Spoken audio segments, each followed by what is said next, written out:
Quick little disclaimer before the video begins. I forgot to talk about Google Duplex, that really interesting thing where the Google Assistant makes phone calls for you, so I'll save that for another day.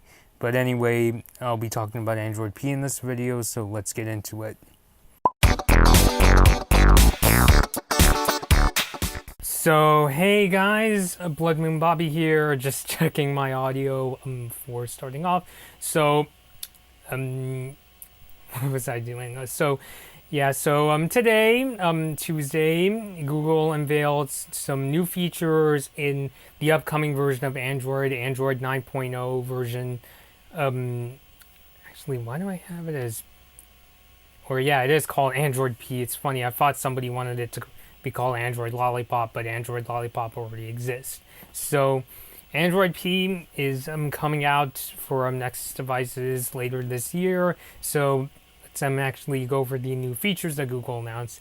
And the weird thing is, leading up to this, the Android updates as of late, like I would say from 5.0 to around 8.0, have been very incremental upgrades. I would say up until the time they switched over to the material design interface when Android 5.0 Lollipop came out, hasn't really excited me. For me, what made Android exciting was seeing new features put out. I know a lot of people don't like the custom interfaces on a lot of Android phones, but I will say, like, even though I was a stock Android user for a while, I will admit that manufacturers of OEMs jumped on these features even before Google did. LG had LG and Samsung, I should say, had multitasking in their phones before Google fully implemented it in Android Nougat. I definitely remember seeing there was multitasking on phones like the Samsung Galaxy Note 5,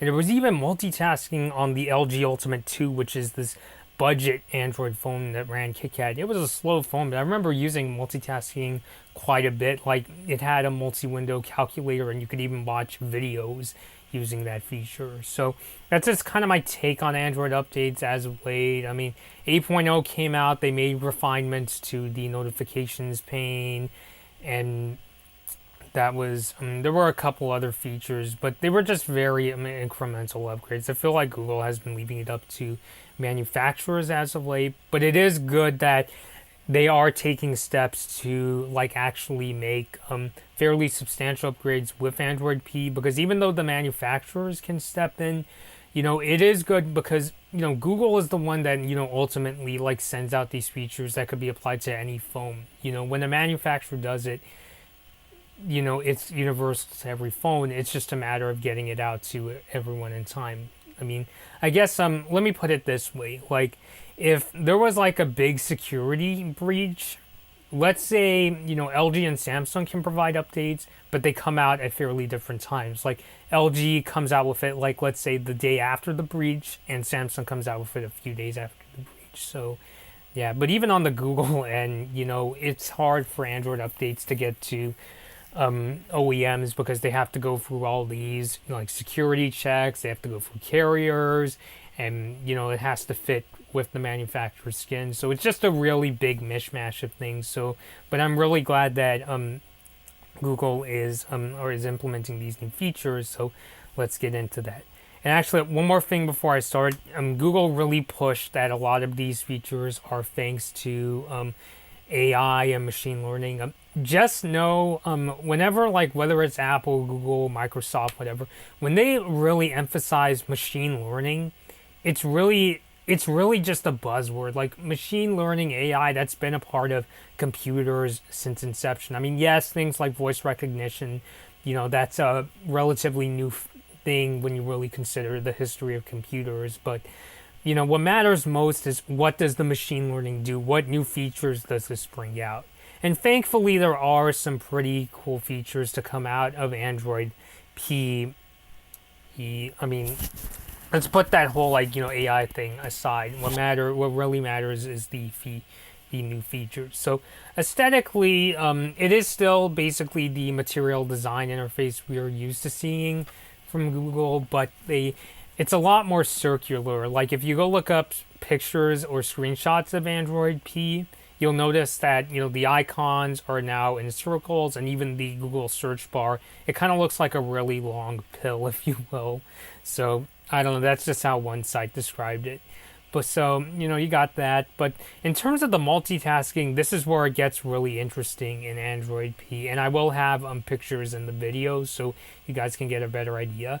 So in Android P, you still have kind of the standard home menu, but when you actually tap the home button, which kind of looks like the dash on an iPhone 10, and sorry, I'll really try not to compare it to the iPhone, but it's hard to do since like my daily driver is a iPhone 7. Um, so, but what makes it different is that when you tap that icon, you not only get your multitasking, you do get full screen multitasking, and you can even, like, if you're scrolling through the multitasking and you want to copy a word from, like, let's say open table, if it's a restaurant, you could actually copy that term and then swipe over to another app, like if you wanted to paste that text in an email. So I think that's really cool. But this notification menu is where you go from here, and then there's an icon that'll take you to all your Android apps. So and from here, when you get your list of apps, you not only get that list, but you also get your most recent apps, which is determined by AI. Frankly, though, it's kind of similar to what Android does already. Like, I know in Android Oreo, you get your most recent apps on the top of that page. So it's really nothing that new. Like, I think it's just more the AI does a better job of knowing what apps you tend to use a lot. So it's not too different, but it's still nice to have. I even used it once in a while when I had my Nexus 5X. So, yeah, I have in my notes that it kind of reminds me of macOS's expose feature where you can see all your windows at once.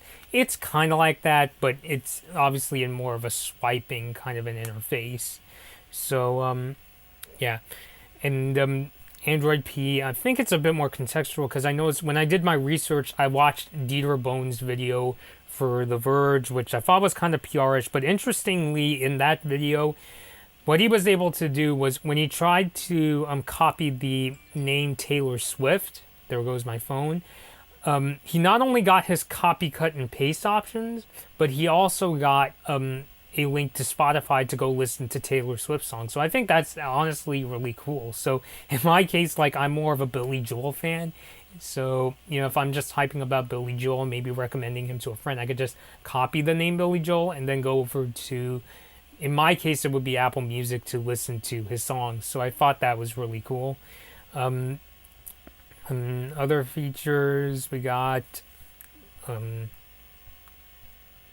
there's more power management features to proactively shut down little used apps and to adjust brightness. I mean, that's kind of what Android was doing already with this feature called Doze, which was introduced in Android Marshmallow. Hopefully it does a better job. I will say that standby times on my Nexus 5X have gotten better as I went from Android Marshmallow to Nougat to Oreos, so maybe there will be some changes. Let's see. And another new feature, I might actually bring this up because it kind of reminds me of a feature. It's in Android also, but it is in iOS, is that there's kind of a more detailed battery usage dashboard in the settings where I might show you here. So you know how like in iOS, in the case of iOS, it shows you, your battery percentage, like basically how much of the battery does one app use. Like here I've got, if I could just get the glare out of the way, I have like Facebook, Instagram, my other apps to show. But in Android P, you could actually tell the settings you only want to use apps for a certain amount of time. So if, for instance, if YouTube, the app, was taking up a lot of your battery power, you could tell, you could actually tap on it in the settings and tell it, I only want to use YouTube for an hour a day, which good luck, because I know a lot of you guys probably use YouTube for much more than an hour per day. So, but you have the option to do that to reduce battery life. So other features, There's a wind down mode, which helps them get ready for bed. I'm assuming that feature. I couldn't really find many details on it, but it's probably things like it'll like set your alarm clock and start shutting down apps to save battery. And there's also, speaking of the contextual information, there's a new feature called Slices, or more specifically, there's this new API called Slices. So when you type something into the Google search bar on the home screen, you can actually do a thing, launch features of an app from there. So, for instance, they showed an example using the transportation app Lyft. If you type Lyft in the Google search bar in Android P, you can actually tell the app that you want a Lyft driver to come take you to work or take you to go home. So that's really cool. And there's also new adaptive battery tech in Android P that automatically adjusts processor speeds for current workload and reduce app wake-ups by 30%. So yeah, that's basically it with Android P. There's definitely a lot more practical features here than I would at least say in Android Oreo, which I kind of see Oreo as more of an aesthetic upgrade and a stability upgrade. I mean, at least with something like Nougat, it was the first time they integrated things like split screen multitasking, and there were other features too in other aesthetic changes in Android Nougat. But it is really good that there are going to be new features. Like the new multitasking features honestly seem really cool, and they're definitely not gimmicky. I could honestly see myself, if I really need to quickly copy a word from a website, I could just go to the multitasking menu, scroll over, and not even like open like my Chrome browser. I could actually just copy the word from the multitasking screen and bring it back to like an email or a Facebook message or a Slack message. So those are definitely nice to add. These new features definitely not gimmicky. So now it's just really a matter of Google being able to distribute Android P to the OEMs in a timely fashion. And you can actually get the beta version of Android P on not just the Google like phones, like the Pixel phones. They're actually now opening it up to manufacturers. Like you can now get Android P for the Essential phone, the Xiaomi Mi Mix 2S, the Sony Xperia XZ2, the OnePlus 6, the Nokia 7 Plus, the upcoming OnePlus 6. I mentioned OnePlus 6, I mean the Oppo 915 Pro and the Vivo X21, at least according to The Verge. So it is really good that you can not only get this upgrade for your phone, but you'll even be testing it out. And hopefully this way, when Android P comes out, whatever it'll be finally named, that it'll be determined later this year, it'll be out for much more manufacturers. Although it'd really be nice if they included LG and Samsung to that list, especially Samsung, because that's like one of the most popular Android OEMs. People are always talking about the Samsung Galaxy phones like the S8 and the S9 and the Note phones all the time. So I do think it's a really good start, and I definitely like these features in Android P. So we'll just have to wait and see if at least a good amount of phones can get them. If it even comes out on the day Android P comes out, if it only comes out on these phones or even just a handful of the ones I just mentioned, that in itself is progress. So, and Google will just have to go from there.